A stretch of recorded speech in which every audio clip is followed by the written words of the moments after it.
Well, the biopic Mapplethorpe is sharing the story of controversial photographer Robert Mapplethorpe. And with a limited release date just around the corner, Arthur Kade is chatting with the stars for today's Hollywood Insider. That's right, James. I'm chatting with Matt Smith and Eliza Dushku all about their new film, Mapplethorpe. Robert Mapplethorpe, one of our most underrated icons. Yeah, I'd say so. Talk to me about inhabiting his story.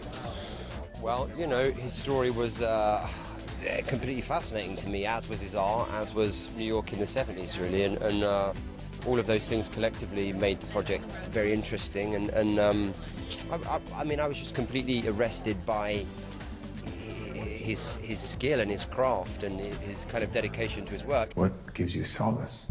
Beauty.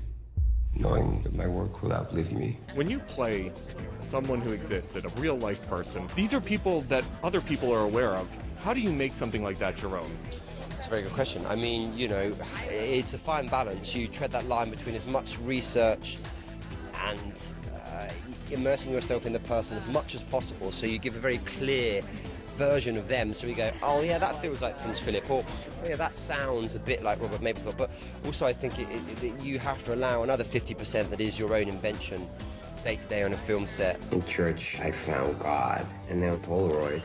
It led me straight to the devil. How does this all happen? How does this all come about? We've been trying to make a movie for 12 years. It was hard to make a movie, get a movie about Mapplethorpe funded and get it put together. It felt like there was something to his story and something about him in a really beautiful human way.